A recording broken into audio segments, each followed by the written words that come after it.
মালদা, মুর্শিদাবাদ, উত্তর দিনাজপুর, দক্ষিণ দিনাজপুর, 24 পরগনা, নদিয়া, মেদিনীপুর, বাঁকুড়া, ঝাড়গ্রাম, পুরুলিয়া,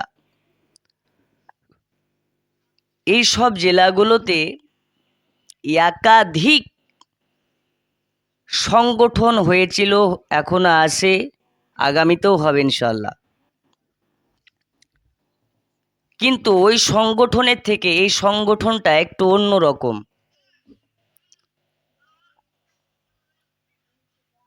এই সংগঠনের কাজ কি, সংগঠনের উদ্দেশ্য কি, সংক্ষিপ্ত আকারে বলি। ফার্স্টে আমরা যেহেতু মুসলমানদেরকে মেসেজ আমরা এটাই দিতে চাই, আমরা ভারতের মুসলমান। এই ভারত কারো বাবার নয়, এ ভারত হচ্ছে মুসলমানের বাবার। আল্লাহ আশরাফুল মাখলুকাত যখন সৃষ্টি করেন তথা মানুষ জাতিকে, আমাদের আদি পিতার নাম হচ্ছে হযরত আদম শফিউল্লাহ। এই হযরত আদম শফিউল্লাহ কিন্তু ওই মরুর প্রান্তরে আরবে আসেননি, মক্কা মদিনাতে আসেননি, তিনি কিন্তু এসেছেন আমাদের ভারতের মাটিতে। তাহলে আমাদের বাপের জন্ম, আমাদের বাপের আবির্ভাব ভারতে। যুক্তি অনুযায়ী, দলিল অনুযায়ী ভারত কারো বাপের নয়, যদি বাপের হয়ে থাকে তো মুসলমানের বাপের। এবার চলে আসুন, আমি প্রথমেই বলেছি রেজভি ফাউন্ডেশন রাজনৈতিক ও লাভজনক একটি সংগঠন বা গ্রুপ। মুসলমান আমাদের আকীদা ও ঈমান এমন হওয়া উচিত, এমন হওয়া দরকার, আমরা কারো কাছে হাত পাতব না। কারণ আমিরুল মুমিনিন খলিফাতুল মুসলিমিন হযরত ওমর ফারুক রাদিয়াল্লাহু তাআলা আনহুর নেতৃত্ব যখন চলতো মক্কার বুকে, মক্কা থেকে যখন নেতৃত্ব দিতেন সারা পৃথিবীকে, হযরত আমিরুল মুমিনিন ওমর ফারুকের নেতৃত্বে এমন একটি সমাজ গঠন হয়ে গিয়েছিল যে ফেতরা খাওয়ার মতন মানুষ পাওয়া যেত না। আপনার জাকাতের টাকা আছে, আপনি যে জাকাত দিবেন কাউকে, তো ওই জাকাত খাওয়া ব্যক্তিটাকে এই লোক ছিল না। সমস্ত মানুষের এক দিব্যিত্ব সাময়িক করে দিয়েছিলেন যিনি। তিনারা কেমনভাবে নেতৃত্ব দিতেন। কিন্তু আমরা বর্তমান আফসোস হয় মুসলমান যে আমরা নিজেদের নিয়ে নিজেরা ব্যস্ত, অপরের দিকে আমরা খেয়াল করি না। রেজভি ফাউন্ডেশন সবে মাত্র, এখনো 1 মাস হয়নি, 2 থেকে 3 সপ্তাহ হলো। অনেকে দেখেছেন ফেসবুকে, মৌলানা আফসার সাহেব দেখেছেন। আলহামদুলিল্লাহ, এখন গোটা পশ্চিমবঙ্গে রেজভি ফাউন্ডেশনের কাজ চলতেছে। কমবেশ 3 থেকে 5 হাজার সদস্যও অ্যাক্টিভ হয়ে গেছে। রেজভি ফাউন্ডেশনের প্রথম কাজ যে ভারতের মুসলমানদের ঐক্য হওয়া প্রয়োজন। আকিদার জায়গাতে, আকিদা নিয়ে আমাদের ঘরের ব্যাপার ঘরে থাকবেই এটা, আর আকিদা নিয়ে ইখতিলাফ থাকবেই। আকিদার বিষয়ে আমি পরে যাচ্ছি। তবে আমাদের প্রথম কাজ হচ্ছে ফাউন্ডেশনের যে ভারতের মুসলমানদের ঐক্য হওয়ার প্রয়োজন আছে। কিছুদিন পূর্বে আপনারা দেখেছেন যে আমার রাসূলুল্লাহর মূর্তি বানিয়ে রাস্তাতে পোড়ানোর কথা চলছিল। আমরা মুসলমান, আমাকে গালি দাও, গালি মেনে নেব। আমার বাপকে গালি দাও, মেনে নেব। আমার বংশকে গালি দাও, মেনে নেব। আমাকে জুতার বাড়ি মারো, সমস্যা নাই। যদি আমার রাসূলুল্লাহকে নিয়ে কথা উঠে, আমরা মুসলমান ঘরে থাকবো না, সবাই ময়দানে নেমে যাব। কারণ আমাদের ঈমান তিনি হচ্ছেন মদিনার রাসূল, আমাদের ঈমান তিনি হচ্ছেন মদিনার ফুল, আমাদের জানেরও জান তিনি হচ্ছেন আকায়ে নামদার, মদিনার তাজদার, হুজুরে পুরনূর মুহাম্মদুর রাসূলুল্লাহ সাল্লাল্লাহু আলাইহি ওয়াসাল্লাম। লজ্জার বিষয়, আপনার রসুলকে নিয়ে কটূক্তি চলছে, আপনার রসুলকে নিয়ে মানহানি তো চলছে, আর আপনি ঘরের ভিতরে টাঙের উপরে টাং তুলে টাং লড়াচ্ছেন। আল্লাহর কসম, আল্লাহর কাঠ গড়াতে দাঁড়িয়ে আপনাকে একদিন কৈফিয়ত দিতে হবে। কারণ রাসূলুল্লাহর সম্মান বাঁচানো হচ্ছে একজন পূর্ণাঙ্গ মুমিনের কর্তব্য। এখন আপনার এলাকাতে কোনো গায়ের মুসলিম, রসুলের দুশ্মন, রাসূলুল্লাহকে নিয়ে যদি খারাপ মন্তব্য করে, আর আপনি ঘরের ভিতরে বসে থাকেন, প্রতিবাদ না করেন, তা আপনিও কিন্তু ওই দলের মধ্যেই পড়বেন। তাই আসুন, দ্বিতীয়বার জানো এই ভারতবর্ষের বুকে কোনো মায়ের সন্তান এই রকম সাহস না দেখাতে পারে যাতে আমার রাসূলুল্লাহকে নিয়ে কুমন্তব্য করতে পারে।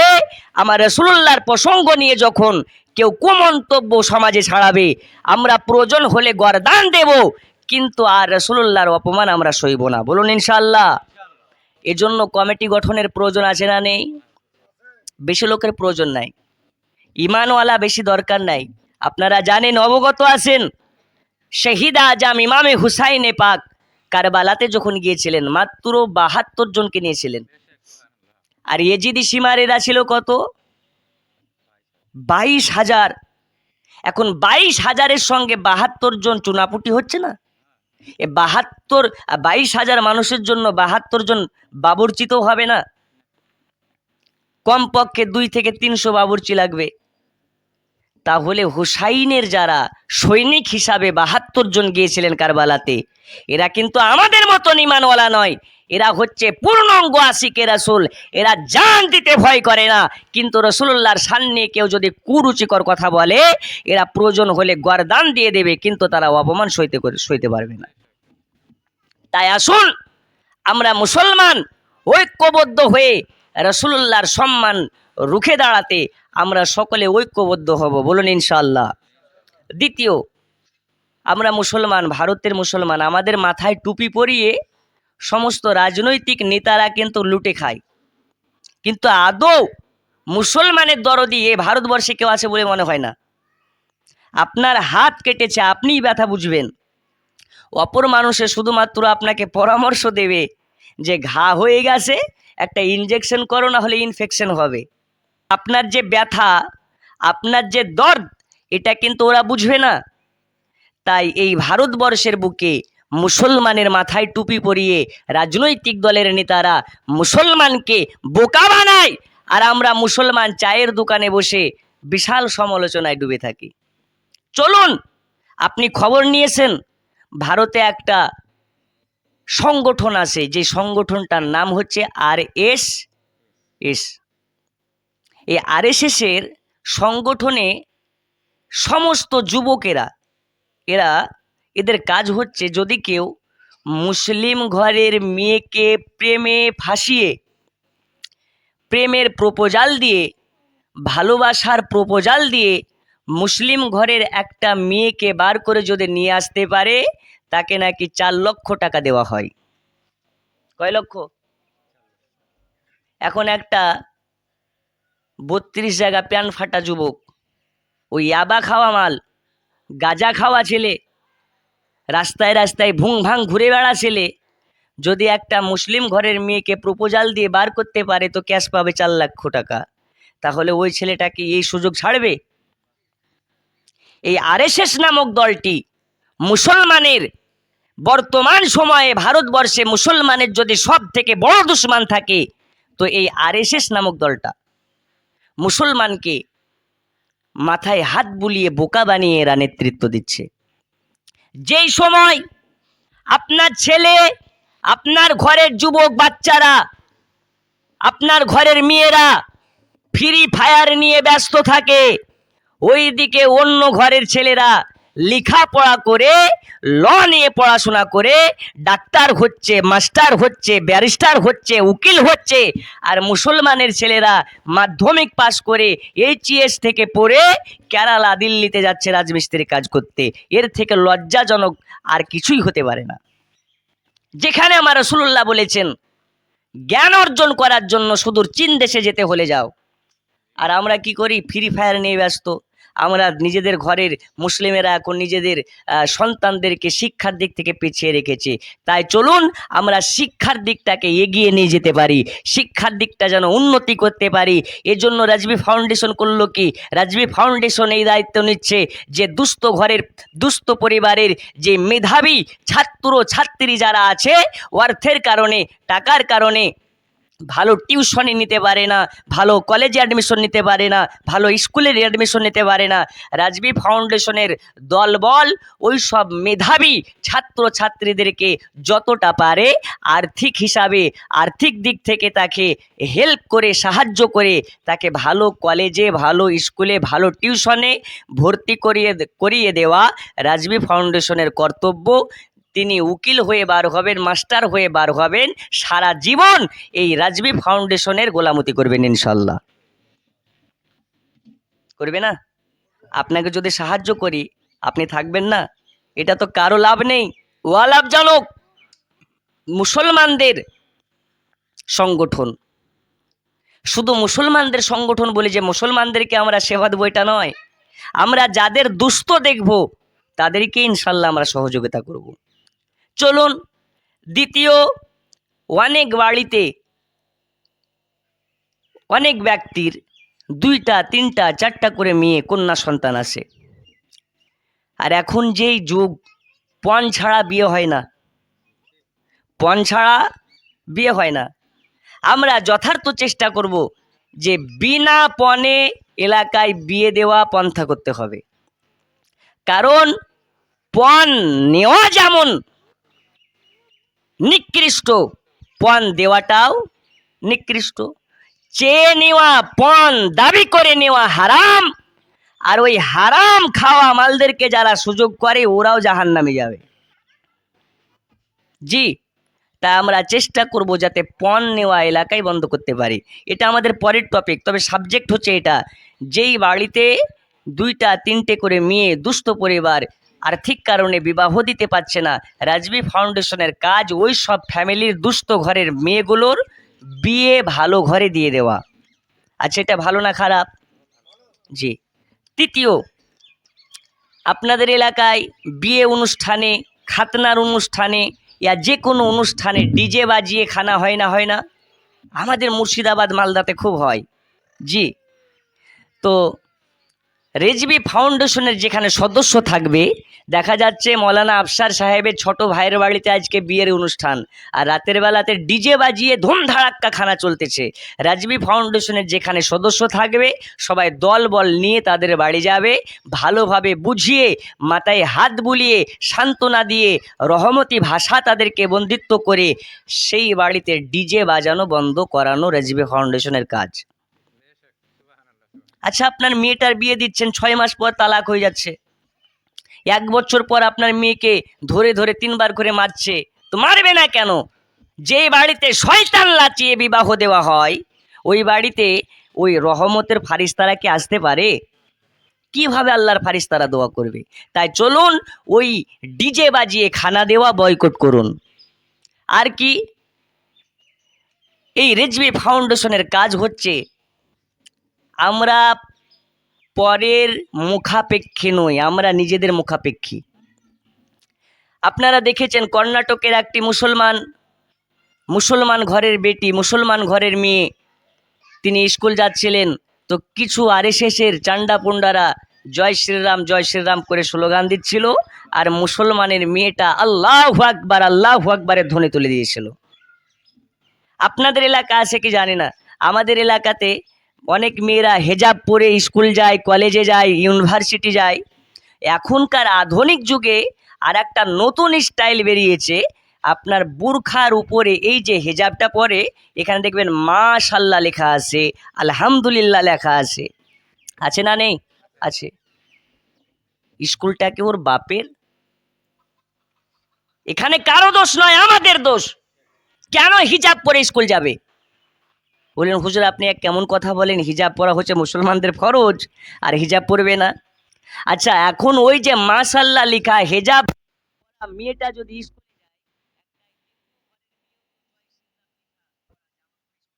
পারে না, তাহলে কি হবে? একটা ঝামেলা সৃষ্টি হয়ে যাবে, একটা সমাজের মধ্যে ফিতনা সৃষ্টি হবে।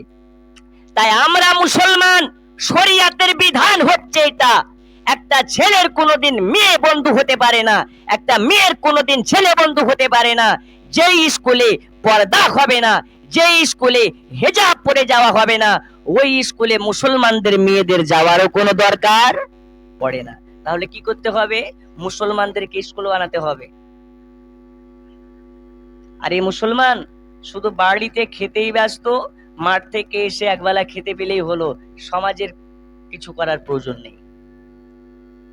আল্লাহর কসম, 10-এর লাঠি 1-এর বোঝা। মুসলমানেরা যদি ইচ্ছে করে লক্ষ টাকা দিয়ে মসজিদ বানাতে পারে, মুসলমানেরা যদি ইচ্ছে করে লক্ষ টাকা দিয়ে মাদ্রাসা বানাতে পারে, ওই মুসলমানই যদি ইচ্ছে করে প্রত্যেকটা গ্রামে গ্রামে মুসলমানের স্কুল তৈরি করতে পারে। পারে না? পারে না? কিন্তু আমাদের ইউনিটি আছে, আমাদের ঐক্যতা আছে, নাই তো। তাই চলুন আমরা যাতে নিজেরা ইউনিভার্সিটি তৈরি করতে পারি, স্কুল তৈরি করতে পারি, নিজেদের পাঠশালা পাঠগার তৈরি করতে পারি, এই রকম ভাবে আমরা নিজেদেরকে তৈরি করি। বলবেন হুজুর এই অস্বাভাবিক কথা বলছেন কেন? এগুলো কি সম্ভব? আমার কালে সম্ভব হবে কি জানি না, আপনার কালে সম্ভব হবে কি জানি না, তবে এই সংগঠন নিয়ে যদি আমরা কাজ করতে থাকি, ইনশাল্লাহ আগামী দিন মুসলমানদের সূর্য উদয় হবে। মুসলমানরা চাইলে প্রত্যেকটা গ্রামে গ্রামে প্রাইমারি স্কুল থেকে নিয়ে ইউনিভার্সিটি পর্যন্ত করতে পারে। বলুন ইনশাআল্লাহ। আর একটু জোরে ইনশাআল্লাহ।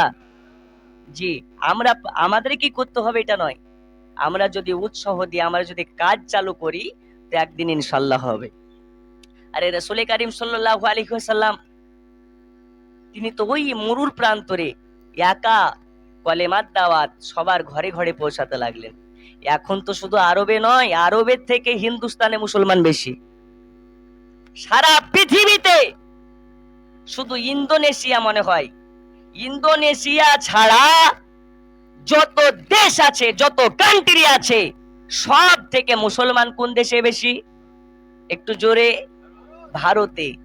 অথচ দেখেন আরবের থেকে ভারতে মুসলমান বেশি, দুবাইয়ের থেকে ভারতে মুসলমান বেশি, পাকিস্তানের থেকে ভারতে মুসলমান বেশি, বাংলাদেশের থেকে ভারতে মুসলমান বেশি। এই রকম ভাবে আমরা রাসূল দেখি নাই, বিশ্বাস করে নিয়েছি, কিয়ামত দেখি নাই, বিশ্বাস করে নিয়েছি, আল্লাহ দেখি নাই, বিশ্বাস করে নিয়েছি।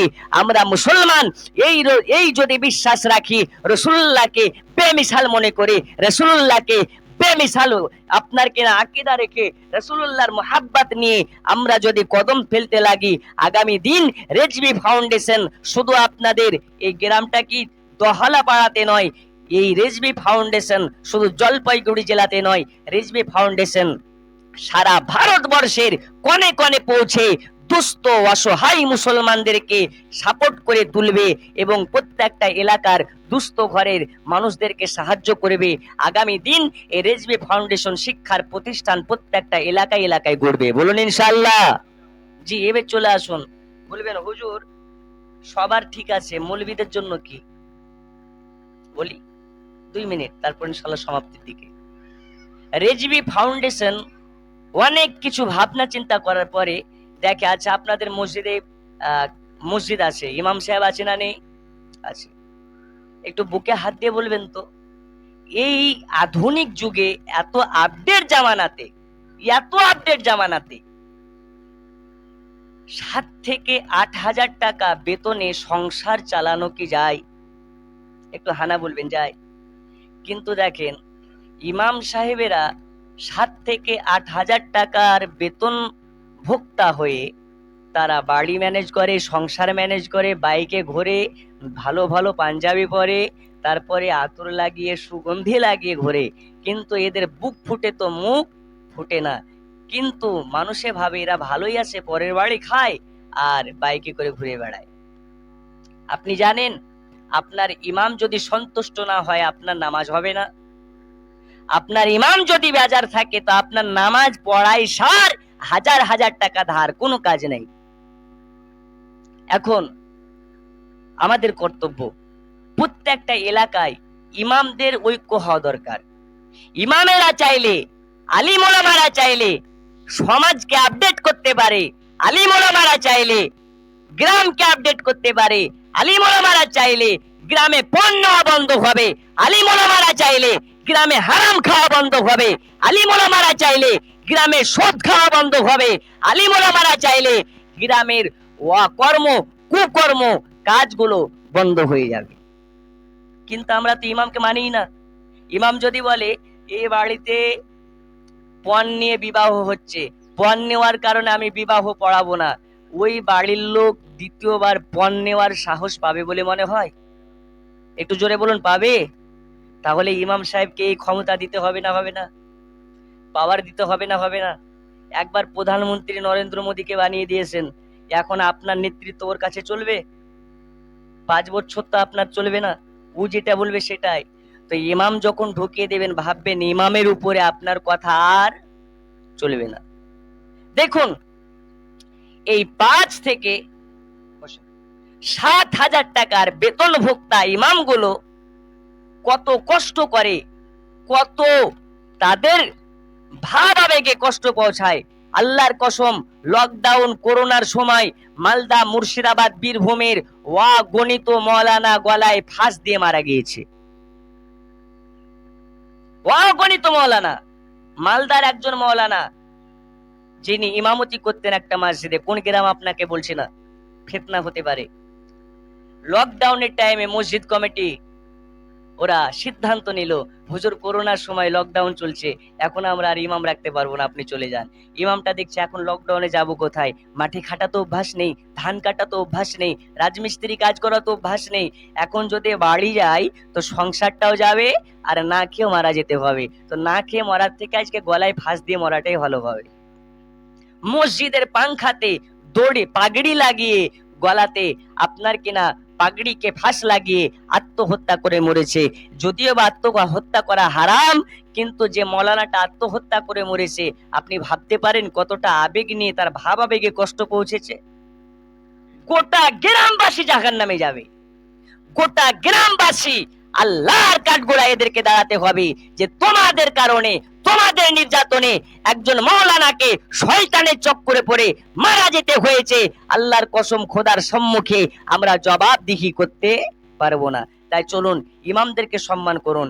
এবার চলুন, ইমামদের বেতন কত? 6 থেকে 7,000, খুব বেশি দিলে কত? 8,000। নাই, আমাদের মুর্শিদাবাদে খুব বেশি হলে 10,000 টাকা, আর এর থেকে নেই। তো 7 থেকে 8,000 টাকায় সংসার ম্যানেজ করা কতটা টাফ, যিনি করেন সে জানে। তো অনেকে আবার খুচ মেরে কথা বলে, হুজুর ওদের টাকায় বরকত আছে। কি আছে? বরকত আছে। তা আপনি কত টাকা বেতন পান? বলছে আমি 30,000 টাকা। তো ঠিক আছে, আমার টাকা তো অনেক বরকত, আমার 6,000 টাকা তুই নাও, তোমার 30,000 টাকা আমাকে দাও। ঠিক না বে ঠিক? ও দেবে? কত বরকত নে তুই, ও নেবে না, মুখে বলতে ভালো লাগে। তো 6,000 টাকার বেতনে কিভাবে সে সংসার চালায় সে জানে। তাই রিজভী ফাউন্ডেশনের কাজ হচ্ছে, যদি কোনো ইমাম সাহেব আপনার কিনা তার 2 থেকে 3টে মেয়ে হয়, তার মেয়েগুলো কিভাবে পড়াশোনা করছে, তার মেয়েদের বিবাহগুলো কিভাবে দিচ্ছে, সেইগুলো রিজভী ফাউন্ডেশনের দেখা কর্তব্য। এবং যদি সেই ইমাম সাহেব রাস্তাতে কোনো রকম ভাবে যে কোনো দুর্ঘটনা হয়, কিংবা অসুস্থ হয়ে পড়ে যায়, ক্যান্সার হয়, আপনার কিনা সুগার হয়, এরকম বিভিন্ন বালা মুসিবতে পড়ে যায়, ভালো হাসপাতালে গিয়ে চিকিৎসা করাতে না পারে, ভ্যালুন না যেতে পারে, কলকাতা না যেতে পারে, রিজভী ফাউন্ডেশনের কাজ হচ্ছে ওই সব ইমামগুলোকে পূর্ণাঙ্গভাবে রিজভী ফাউন্ডেশনের পক্ষ থেকে সাহায্য করা এবং সেই ইমাম সাহেবের পাশে দাঁড়ানো। এতে আপনারা খুশি না বেজার? আর একটু জোরে খুশি না বেজার? শুধু ইমাম নয়, যারা রিজভী ফাউন্ডেশনের সদস্য হবে তাদের সবার জন্য এই বেনিফিট থাকবে। আর সব কিছু বাদ দিয়ে এই জন্য আমাদেরকে ঐক্য হওয়ার প্রয়োজন আছে। আমরা ভারতের মুসলমান, আমাদেরকে মেরে কুচি কুচি করে যদি গঙ্গায় ভাসিয়ে দাও, এতে আমাদের কোনো সমস্যা নাই।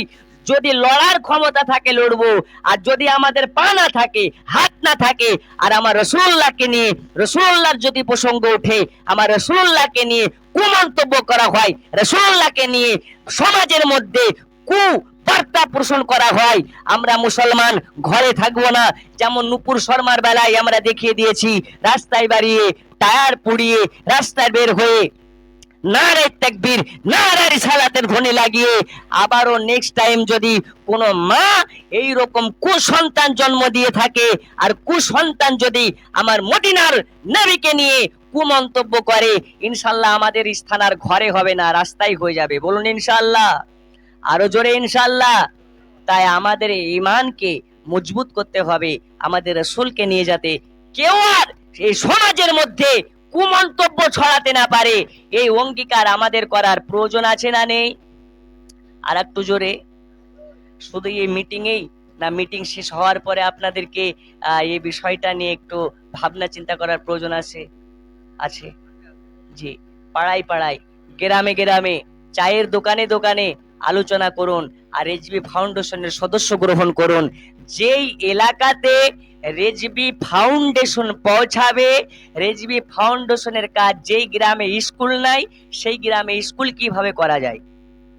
রেজবি ফাউন্ডেশনের কাজ, যদি এই গ্রামে মাদ্রাসার প্রয়োজন হয় একটা মাদ্রাসা করতে হবে। রেজবি ফাউন্ডেশনের কাজ, এলাকার যত গরিব অসহায় দুস্থ পরিবারগুলো আছে শীতের টাইমে তাদেরকে কম্বল বিতরণ করতে হবে। দেখুন আমরা কম্বলে আর লক্ষ্মীর ভান্ডারে আমরা শেষ। আমাদের যে একটা নিজের যে একটা হক আছে, এই হক থেকে আমরা বঞ্চিত হয়ে গেছি। মুসলমান কারো ভিক্ষার মুখাপেক্ষী নয়, কারণ মুসলমান কারো কাছে চাইতে পারে না। মুসলমানের কাছে কেউ চাইলে তার খালি হাত তাকে ফিরাতে পারে না। এই আদর্শ আমাদেরকে মদিনার শ্রেষ্ঠ নবী, সারা পৃথিবীর দুনয়নের মণি, তিনি হচ্ছেন মুহাম্মদুর রাসূলুল্লাহ সাল্লাল্লাহু আলাইহি ওয়াসাল্লামের নাসা। ইমাম হুসাইন যখন কারবালাতে পানির জন্য দেখছে চতুর্দিক খা খা করতেছে, হযরতে শাহরওয়ানু বলছে, হুসাইনে পাক আপনার 6 মাসের বাচ্চা পানির জন্য আল আতাশ করতেছে, একটু যান না, একটু পানির ব্যবস্থা করুন না, কারো কাছ থেকে একটু মুশকিন জাতে থেকে পানি ধার করে নিয়ে আসুন না। তো হুসাইন বলতেছে, আমাকে চেনো না?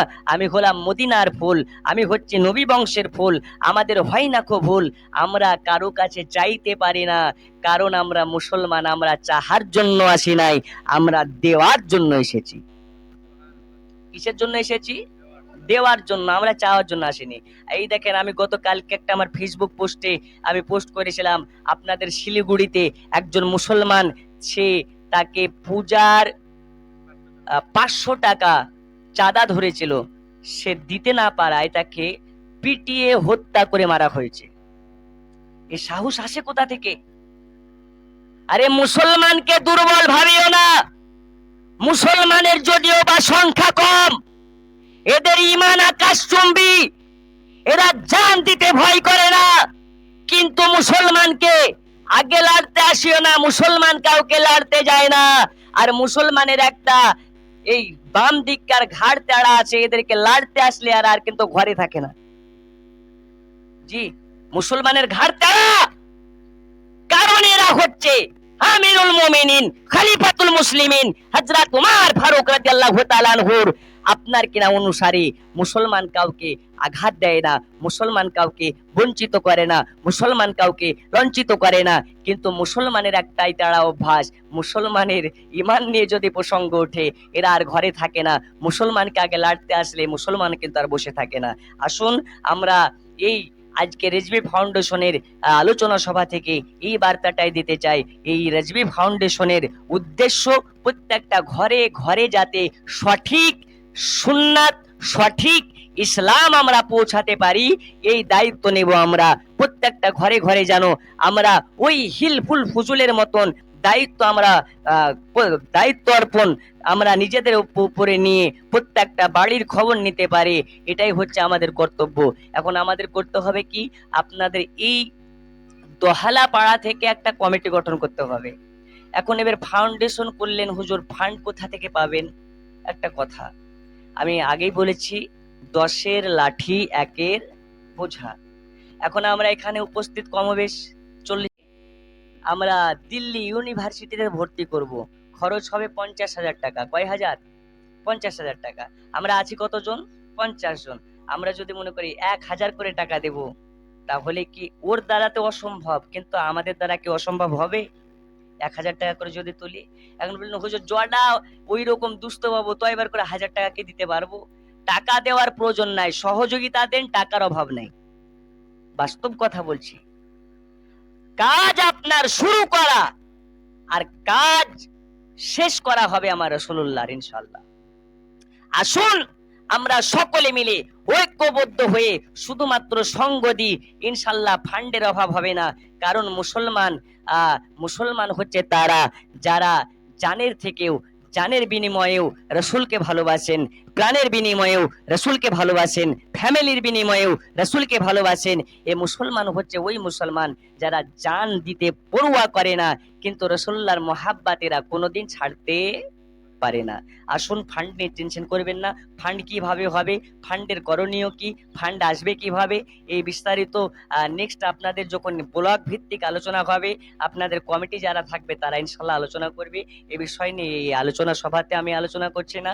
তবে এই রিজভী ফাউন্ডেশনের সদস্য আমাদের হওয়া উচিত, হবে না এখন আপনারা একটু ভাববেন।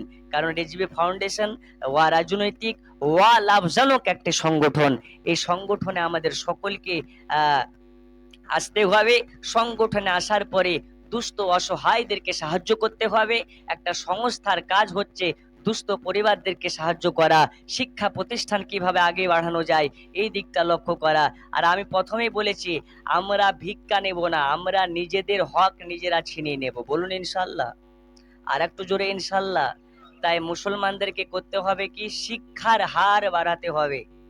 আপনি কষ্ট করে হলেও, আপনি বাপ বাড়ির গার্জেন, যতই কষ্ট হোক, একবেলা খেতে পান বা না পান, কিন্তু আপনার ছেলেকে অশিক্ষিত রাখবেন না, ছেলেকে অশিক্ষিত রাখবেন না। পড়াশোনা করান, ভালোভাবে পড়াশোনা করান। আপনি যদি পড়াতে না পারেন, আপনি ফান্ডকে বলুন। আপনি যদি পড়াতে না পারেন, গ্রামবাসীকে বলুন।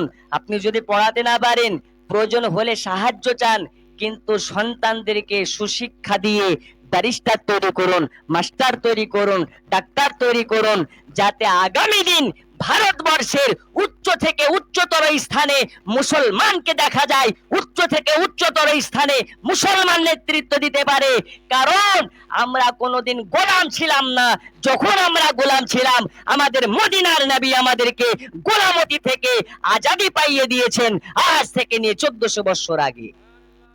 কত বছর আগে? আরো জোরে, 1400 বছর আগে আমাদের নবী আমাদেরকে আজাদি পাইয়ে দিয়েছেন। আর বলেছেন, আমরা মুসলমান যারা একাত্মবাদ আল্লাহর প্রতি ঈমান আনে, যারা একাত্মবাদ আল্লাহর প্রতি আস্থা রাখে, বিশ্বাস রাখে, ঈমান রাখে, এরা গোলামতিকে প্রশ্রয় দেয় না, না গোলামতি করতে চায়, না গোলাম কাউকে বানাতে চায়। এটাই হচ্ছে মুসলমানদের আপনার কেনা আকিদা। যাই হোক, আর আগে যাব না, আসরের টাইম হতে এসেছে। আপনাদেরকে আজকের এই সংগঠনের মিটিং থেকে একটা কমিটি গঠন করে দিতে চাই। আমার আশা এবং আমার ইচ্ছে আছে, এই এলাকা যেহেতু প্রবীণ, বয়সের দিক থেকে মুরব্বী হযরত মাওলানা আফসার সাহেব আছেন, এই এলাকার আমি চাই যে তিনি রাজবি ফাউন্ডেশনের সভাপতিত্বর কাজ তিনি করুক। আপনারা চান কি চান না? একটু যারা যারা চান একটু হাত তুলে দেখান, বলুন আলহামদুলিল্লাহ। আর একটু জোরে আলহামদুলিল্লাহ। হুজুর, আপনি তাহলে আপনার পুরো অর্পণ করা হচ্ছে, আপনি গ্রহণ করছেন?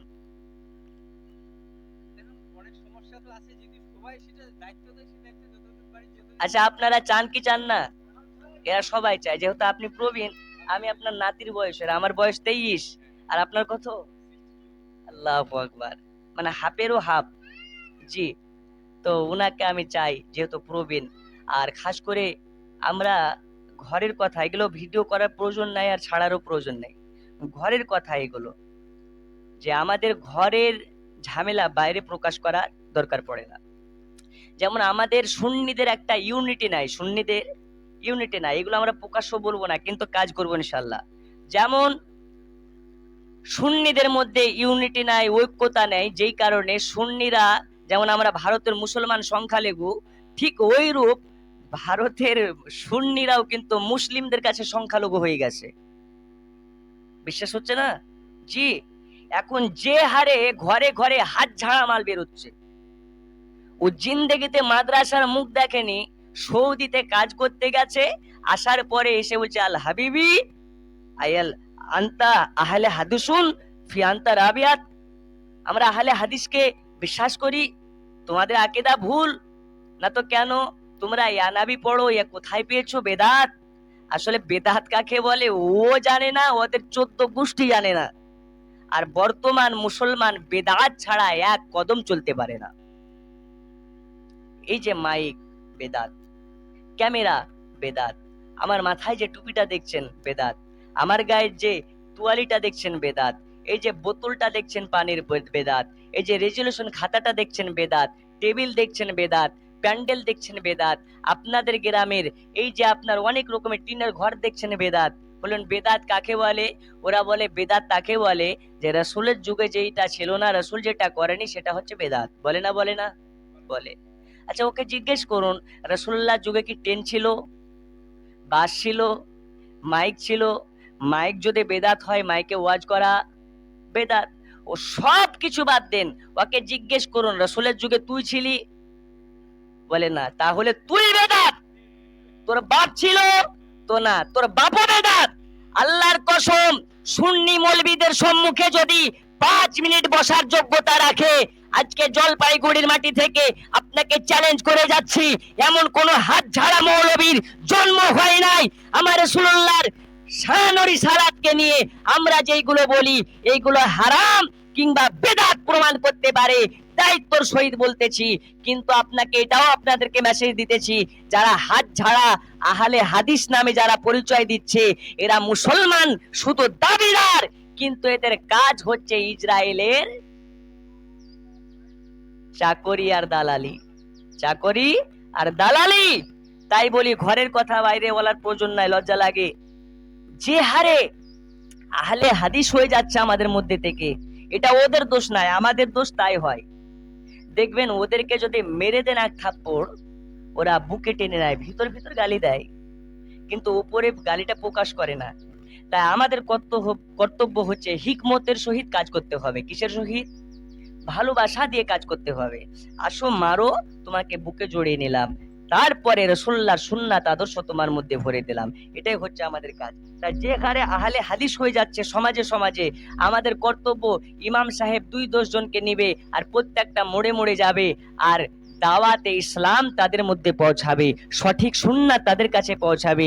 তাদের কাছে যত সুন্নিয়াতের বাংলা কিতাব আছে, যেহেতু উর্দু আরবি পড়া জানে না, এখন অনেক উন্নত জামানা, আপডেট জামানা, সুন্নিয়াতের বাংলা কিতাব যেমন জাআল হক, আনোয়ারুস শরিয়াত, আপনার কিনা সহিউল হাদিস, এরকম ভাবে অনেক কিতাব, কানজুল ইমান, খাজাইনুল ইরফান, নূরে খেতায়া, উলফায়াতিল আহদান, এইসব বাংলা কিতাবগুলো নিয়ে প্রত্যেকটা এলাকাতে, প্রত্যেকটা রেজভি ফাউন্ডেশনের কমিটি যেখানে যেখানে ক্রিয়েট হবে, তৈরি হবে, প্রত্যেকটা এলাকাতে একটা করে অফিস বানাবেন, সেই অফিসে লাইব্রেরি বানাবেন। কি বানাবেন? লাইব্রেরি। আসো পড়ো, রাষ্ট্র নিয়ে পড়ো, আকীদা নিয়ে পড়ো। এ হাত ঝাড়া কোনোদিন ছিল না, এখন কেন আনলা? প্রমাণ যদি না করতে পারি হাত ঝাড়া ইহুদিদের কালচার, তো গোটা পশ্চিমবঙ্গে ওয়াজ করা বন্ধ করে দেব। আর এই যে আহলে হাদিস নামটা, এটাও হচ্ছে ইংরেজদের দেওয়া নাম, এটাও যদি প্রমাণ না করতে পারি ওয়াজ করা বন্ধ করে দেবো ইনশাআল্লাহ। যাই হোক, আমি এই বিষয় নিয়ে আলোচনা করতে চাই না, শেষের দিকে আর 1 মিনিট আপনাদেরকে কষ্ট দিচ্ছি। আমাদের মুসলমানদের মধ্যে আমরা সুন্নি, সবাইকে বলছি না, কিছু শ্রেণীর সুন্নিদের জন্য বর্তমান আমাদের খুবই শোচনীয় অবস্থা। তাই আমরা সুন্নি আলেম ওলামা ঐক্য হওয়ার দরকার আছে। নিজ নিজ জায়গাতে থাকুন, কিন্তু আমরা কি করছি, যে মসজিদে ইমামতি করে তার দৌড় মসজিদ পর্যন্ত, যে মাদ্রাসায় পড়ায় ওর দৌড় মাদ্রাসা পর্যন্ত, যে বক্তা তার দৌড় স্টেজ পর্যন্ত, জালসা করে রাতের বেলায়, দিনে গিয়ে ঘুমায়, রাতের বেলায় জালসা করে, হুজুর 5 ওয়াক্তের ইমামতি করে। এখন স্টাডিও অনেক ইমাম আছে, স্টাডিও বাদ দিয়ে ফোন ঘাটতে ব্যস্ত থাকে। এ করলে হবে না, আল্লাহর কাঠগড়ায় কিন্তু কৈফিয়ত দিতে হবে। আপনি সমাজের একজন দাড়ি, সমাজের একজন বাদশা, আপনার কর্তব্য প্রত্যেকটা ঘরে ঘরে সঠিক ইসলাম পৌঁছে দেওয়া, যা আকীদা ও ঈমানকে তারা রক্ষা করতে পারে। তাই আসুন আমরা মাওলানা সমাজগুলো ঐক্য হয়ে, দেখুন আমাদের মধ্যে এতটাই ফিতনা আছে, সবার জন্য বলছি না, কিছু কিছু লোকের জন্য এত ফিতনা আছে। তো ওর কথা শুনবো, ও তো এই 2 দিনের বক্তা, ও তো এই মৌলবি, এই হানা ত্যানা, মানে একজন আর একজনকে দেখতে পারে না। ঠিক একটা কুত্তা যেমন আর একটা কুত্তাকে দেখলে ঘাউ ঘাউ করে, এটা কিন্তু খুব খারাপ লক্ষণ। ভারতের মুসলমান যেমন সংখ্যালঘু, সুন্নি এত সংখ্যালঘু, আপনি খবর নেন না? আসুন, হিংসা, বিদ্বেষ, ফিতনা বাদ দিয়ে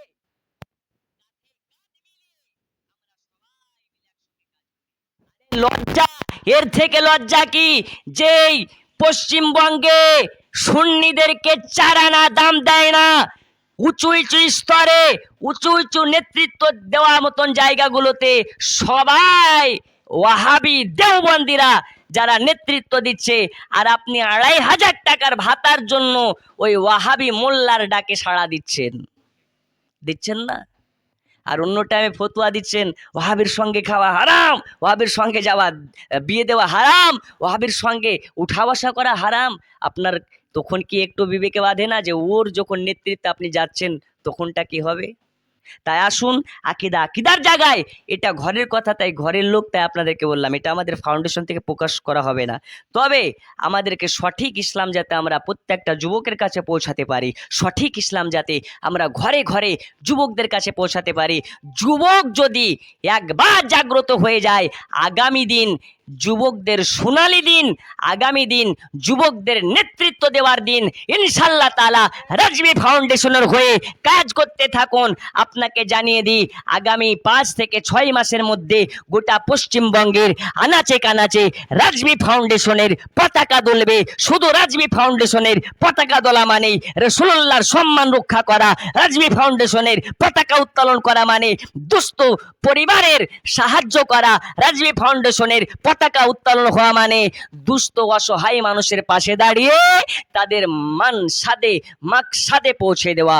বলুন ইনশাআল্লাহ। আর একটু জোরে ইনশাআল্লাহ। এবার আপনাদের মধ্যে থেকে একজন সেক্রেটারি দেখতে চাই, হবে? একজন সেক্রেটারি লাগবে।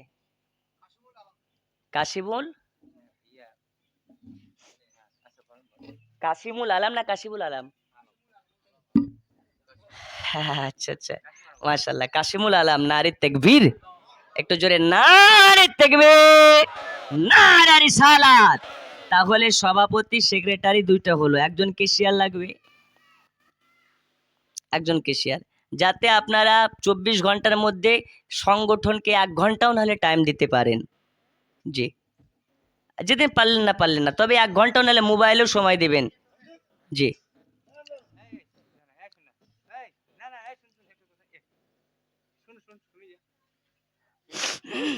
জি, হামিদুল ভাই উনি কেশিয়ার।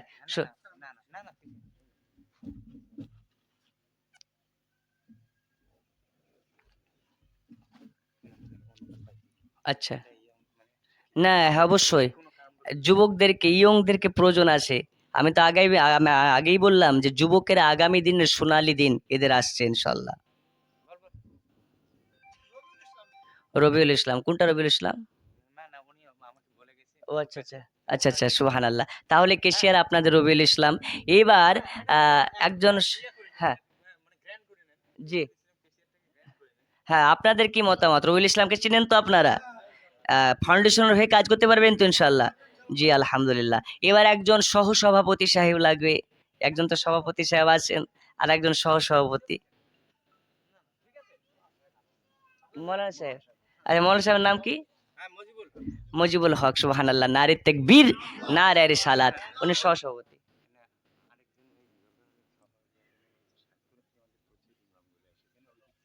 হ্যাঁ, আচ্ছা হুজুরা, জি, হুজুর গুলো অনেক দূরে বসে আছেন তো। আচ্ছা, ওনাদের মধ্যে থেকে আমি বলছি কি, ঘটনা আছে কি, আমরা এখানে দোহরাপাড়া থেকে মিটিংটা শুরু করলাম, কিন্তু মোট কথা আমরা সদর আপনাদের মিটিং হবে। আমি আজকে আপনাদের এলাকায় জালসায় এসেছি, তাই আপনাদেরকে দেখা দিচ্ছি। আপনাদের আফসার সাহেব এবং আপনারাই এলাকাতে রিজভি ফাউন্ডেশন নিয়ে যাবেন। আপনাদেরই কাজ থাকবে কিভাবে কোথায় মিটিং করব, কিভাবে আমাদের রেজভি ফাউন্ডেশনের সদস্য করব। সাতক্ষীরা দক্ষিণ মানে সাউথ বেরুয়ারি যেটা বলে, ওরা ওরা অনেক কয়েকজন আছে, মেজরিটিতে বর্তমান ওরাই আমার বেশি আচ্ছা আচ্ছা, এসেছে। মাশাআল্লাহ কারণ মাশাআল্লাহ। আমারটাকে ওরা সাড়া দেয়, জি। আমিও গর্বিত। হ্যাঁ, আহ, ওদের জন্য। তো ওনাদের মধ্যে হ্যাঁ, থেকেই একদম একজন। প্রস্তাব দেন। মানে যুগ্ম আচ্ছা যুগ্ম দুইজন করেই হোক। হ্যাঁ, আব্দুল মালিক ইনশাআল্লাহ। আচ্ছা, ইনশাআল্লাহ আপনারা সব গ্রহণ আব্দুল মালিক করছেন তো? কোথায়? কোনটা আব্দুল মালিক সাহেব? আব্দুল মালিক দ্বারা মনোনয়নটা আপনি? করুন না। আচ্ছা ওই যে আচ্ছা। আব্দুল মালিক। আচ্ছা মাশাআল্লাহ, একদম যুবক আছে। নারে তাকবীর, নারে রিসালাত।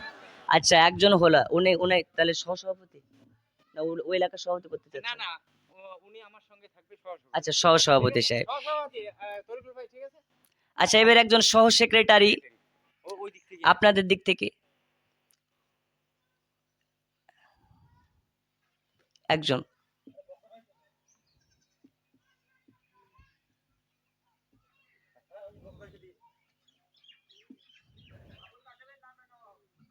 ওই পাশ থেকে। হ্যাঁ, বেরুবাড়ি থেকে। হ্যাঁ, তাহলে ঠিকই হবে। আচ্ছা ভালো হবে। দাঁড়াও, আবুল কাসেম দাঁড়াও।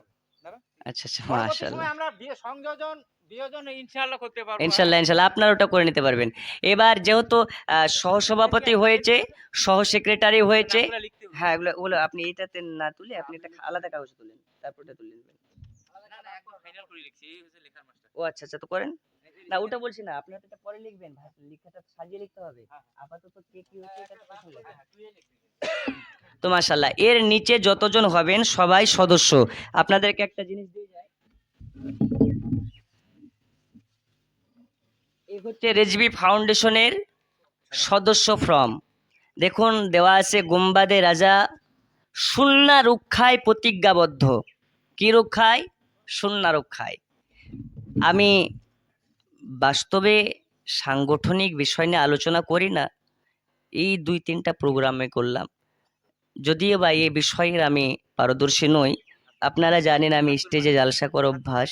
ইনশাল্লাহ তাআলা শিখতে মানে সব কিছু তো আস্তে আস্তে হয়। আগামী দিন ইনশাল্লাহ সাংগঠনিক বিষয় নিয়ে আলোচনা হবে। তবে আপনাদের সম্মুখে যা কিছু আমি আলোচনা করেছি, এইগুলোর দরকার আছে না নেই? আছে। তাই চলুন, এই রেজবি ফাউন্ডেশনের প্রথমেই লেখা আছে, একটি রেজবি ফাউন্ডেশন একটি রাজনৈতিক লাভজনক পূর্ণ মানব কল্যাণে নিবেদিত একটি সেবামূলক প্রতিষ্ঠান।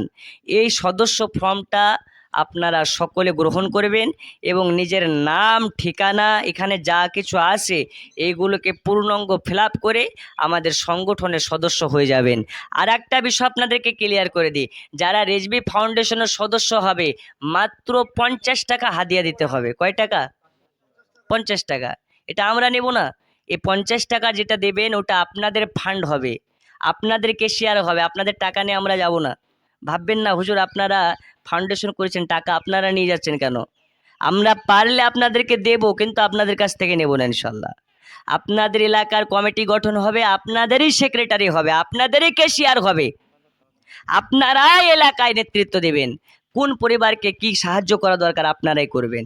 আমরা আগামী দিন যখন এই সংগঠন প্রত্যেকটা এলাকায় পৌঁছে যাবে, আল্লাহর রহমতে ফান্ডের অভাব হবে না। আমরা যথেষ্ট পরিমাণে চেষ্টা করব কোন এলাকায় কতটা কি দেওয়া দরকার। তাই আপনাদেরকে শেয়ার হবে, আপনাদের টাকা আপনাদের কাছে থাকবে, আপনারা কাকে কিভাবে সহযোগিতা করবেন আপনাদের কাছে সব। তবে এই যে আপনার সদস্য ফর্ম, এই সদস্য ফর্মের দায়িত্ব থাকবে, একটু একদম বলিনি, এই সদস্য ফর্মের যারা দায়িত্ব, যেমন সেক্রেটারি যিনি হলেন, সেক্রেটারির স্ট্যাম্প বানিয়ে নেবেন, রেজবি ফাউন্ডেশনের একটা স্ট্যাম্প বানিয়ে নেবেন। আপনার কাছ থেকে কতজন সদস্য হলো আপনি তাদেরকে ফিল আপ করে দিলেন, তার নাম ঠিকানা ডিটেলস আপনার কাছে থাকবে এবং যে ফর্মটা দিচ্ছেন ফিল আপ করার পরে 1 কপি ছবি আপনার কাছে রাখবেন। কারণ আমাদেরকে দেখানোর প্রয়োজন আছে সরকারকে যে এই রেজবি ফাউন্ডেশনের সদস্য কতজন হচ্ছে। আর এই রেজবি ফাউন্ডেশনের সদস্য যখন দিন দিন বাড়তে লাগবে, সরকারও আমাদেরকে সুন্নিদেরকে ভয় পাবে, এরা হচ্ছে সুন্নি, জান দিতে পারে কিন্তু ইমান দিতে পারে না। তাই আমাদেরকে কতজন সদস্য হচ্ছে জানে গভর্নমেন্ট জানতে পারে, এবং গভর্নমেন্ট জানার পরে যাতে আমাদের সঙ্গে থাকে, আমাদের সাপোর্ট করেন, এবং যাতে সুন্নিরা পার্লামেন্ট পর্যন্ত যায়। বলুন ইনশাল্লাহ। আরো জোরে ইনশাআল্লাহ। আগামী দিন মুসলমানের দিন, মুসলমান পার্লামেন্টে যাবে, আমার রাসূলুল্লাহর সুন্নাহ প্রতিজ্ঞাবদ্ধ করে আসবে, মুসলমান বিধানসভায় যাবে, আমার রাসূলুল্লাহর সুন্নাহর পতাকা উত্তোলন করবে। এটাই হচ্ছে আমাদের অঙ্গীকার। তো সকলে ফর্মটা নিয়ে যাবেন, আর এটার অরিজিনাল পিডিএফ আছে আমার কাছে, আপনাদেরকে আমি দিয়ে দেব, এলাকা থেকে আপনারা প্রিন্ট করে বের করে নেবেন। আর অবশ্যই যিনার কাছ থেকে ফর্মটা নেবে তার নিচে কর্তৃপক্ষের স্বাক্ষর, মানে আপনার সহি এবং স্ট্যাম্প যেন অবশ্যই মারা থাকে। কাঁচা কাজ করবেন না, যা করবেন পাকা মজবুত। কথা বুঝেননি? জি হ্যাঁ, এটা বলে দিই। এবার অ্যাকাউন্ট করার জন্য আপনার একটা যে এনজিওর একটা সিস্টেম, এর কিন্তু রেজিস্ট্রেশন একটাই। এর অ্যাকাউন্ট যদি করতে চায়, মেন অ্যাকাউন্ট কিন্তু আমাদেরই হয়ে যাবে। বুঝতে পারেননি? তা আপনি তো আলাদা করে এলাকায় রেজিস্ট্রেশন করতে পারেন না। এইবার দেখেন, ফাউন্ডেশন যখন চলবে পুরোপুরি আস্থা এবং বিশ্বাসে, আর এটা হচ্ছে ওয়ালাভজনক একটা আপনার দল। তাই কোথায় ক টাকা খরচা করলেন, কোথায় ক টাকা আসলো, এগুলো প্রত্যেকটা পাই টু পাই হিসাব আপনার রাখবেন খাতাতে, তাহলে হয়ে যাবে। আপনারা যাকে কেশিয়ার বানাচ্ছে তার কাছে থাকবে। যেহেতু এটা এনজিও সিস্টেমের, মানে একটা রেজিস্ট্রেশন হবে গোটা পৃথিবীর জন্য। এবার অ্যাকাউন্ট করলে কিন্তু ফান্ড অ্যাকাউন্ট আমাদের কাছে টাকা চলে যাবে। এবার আপনাদের কাছে টাকা আমরা কখন চাইবো? তখন চাইবো ধরেন এই কিছুদিন পর শীত চলে আসছে পুরোপুরি, দেখা যাচ্ছে আমরা 5 লক্ষ টাকার শীত বস্ত্র দান করব। কত লক্ষ? 5 লক্ষ টাকার। এবার আপনাদেরকে দায়িত্ব দিলাম, ভাই আপনাদের এলাকা থেকে আমাদেরকে কমপক্ষে 10 থেকে 20 হাজার টাকা তুলে দিতে হবে। এই ছোট্ট একটা কাজ করে দিতে পারবেন না আপনারা? অবশ্যই পারবেন। দেখা যাচ্ছে 20 হাজার টাকা তুলে আমাদেরকে ফান্ডকে দিয়ে দিলেন। আমরা কি করলাম? আমরা 100 শীত বস্ত্র আপনাদের এখানে পাঠিয়ে দিলাম। 100 শীত বস্ত্র। এর আপনারা যদি মনে করেন ওই 100 শীত বস্ত্রের কাছে আর কিছু এলাকা থেকে তুলে মুলে আর একটু ম্যানেজমেন্ট করে 200 করলেন, দিয়ে আপনারা এলাকায় একটা এরকম ছোট্ট করে প্যান্ডেল করে এলাকায় যারা দুস্থ আছে তাদেরকে আগে লিস্ট করে নেবেন। যেহেতু আমাদের সংগঠন এখনো বিশাল হারে ফান্ডওয়ালা হয়ে যায়নি, তা আপনারা আগে লিস্ট করে নেবেন, অমুক ব্যক্তি অমুক জায়গা থেকে আসবে, এদেরকে আমরা শীত বস্ত্র দেবো। লিস্ট করে নেওয়ার পরে তাদেরকে ডাকবেন।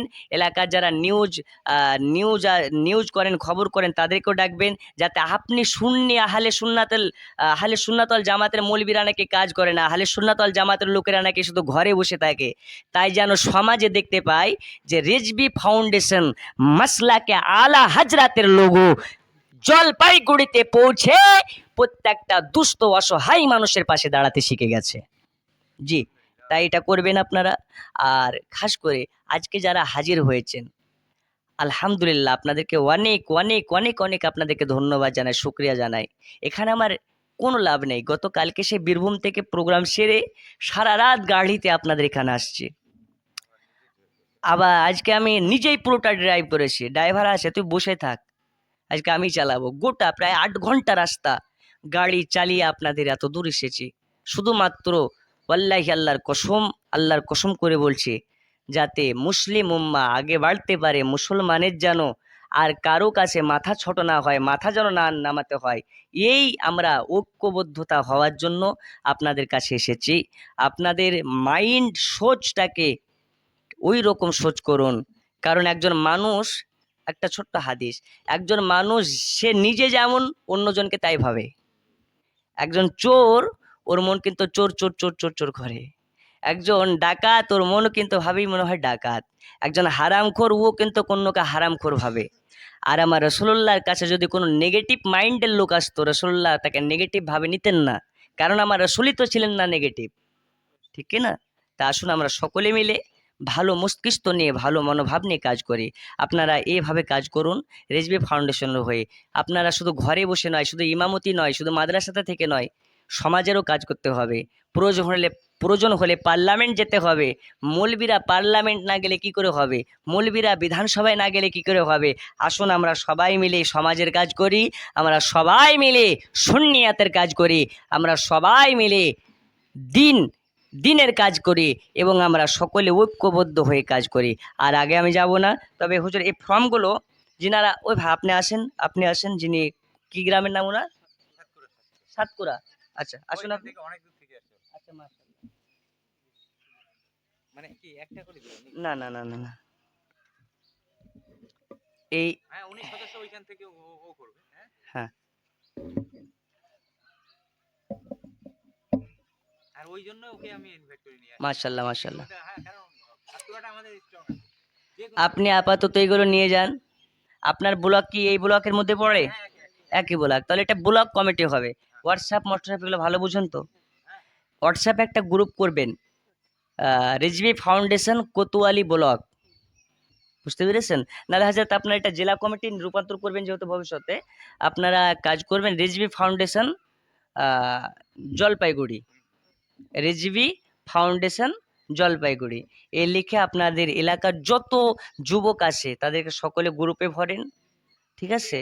আর সকলের কাছে রেজভি ফাউন্ডেশনের কাছে, আচ্ছা আপনি ভালো ভালো বুঝবে, একে দিয়ে দিচ্ছি দায়িত্বটা, আপনি অ্যাডমিন করে দেবেন। ও ভালো আপনারা কিন্তু সকলে, তাহলে ওই হ্যাঁ করবে। আচ্ছা ঠিক কারণ আছে। মৌলানার সাথে আচ্ছা আমরা- এবার আজকে যারা এসছেন, আচ্ছা তুই নাম্বার নিয়ে নিবি দিয়ে দিবি এরপরে হ্যাঁ হ্যাঁ আপনার ইনার নাম্বার গেলে নিয়ে নিন সব যারা সেক্রেটারি এসেছে। তুই তো নিয়ে আপনারা সকলে উপস্থিত হয়েছেন, আলহামদুলিল্লাহ খুবই ভালো। আপনারা সকলে কাজ করুন। শেষ একটা রিকোয়েস্ট করি, আর একটা আপনাদেরকে আমি ছোট্ট একটা মেসেজ দিয়ে দিই, তারপরে ইনশাল্লাহ চলে যাব। জি, গাউসিয়া রাজবিয়া মাদ্রাসাতুল তাহিরিয়া, এই মাদ্রাসাটা আমি নিজে করছি। এটা হচ্ছে আবাসিক ইসলামী শিক্ষা প্রতিষ্ঠান। আমার ঠিকানাতে পরিচালনায় আমি। এর কাজ কি কি? উপযুক্ত হাফিজ দ্বারা কোরআন শিক্ষা হিফজের ব্যবস্থা থাকবে। কারি মাওলানা বিভাগ উপযুক্ত আলিম দ্বারা গুরুত্ব সহকারে পাঠদান করা হবে। ইসলামী শিক্ষার সাথে বাংলা, ইংরেজি, গণিত, বিজ্ঞান শিক্ষার ব্যবস্থা থাকবে। প্রত্যেক ছাত্রকে কম্পিউটার প্রশিক্ষণ দেওয়া হবে। অন্যান্য কারিগরি শিক্ষা দেওয়া হবে, টেকনোলজি শিক্ষা দেওয়া হবে। যেমন মাদ্রাসাতে আপনার ছেলে পড়তে গেছে 2-5 বছর পরে আর পড়ে না, ওকে কেরালা যেতে হয়। তাই আমরা সিদ্ধান্ত নিয়েছি মাদ্রাসায় যদি কারিগরি শিক্ষাটা নিয়ে থাকে তাহলে ওকে কেরালা যেতে হবে না, দর্জিগিরি করে খেতে পারবে, কম্পিউটার নিয়ে অনলাইনে কাজ করতে পারবে। তারপরে কি প্রত্যেক দিন 3 বার করে খাবারের ব্যবস্থা থাকবে। প্রত্যেক শিক্ষার্থীর জন্য থাকা যথোপযুক্ত ব্যবস্থা থাকবে। দুস্থ অসহায় এতিমদের জন্য বিনা খরচে থাকা খাওয়া শিক্ষার ব্যবস্থা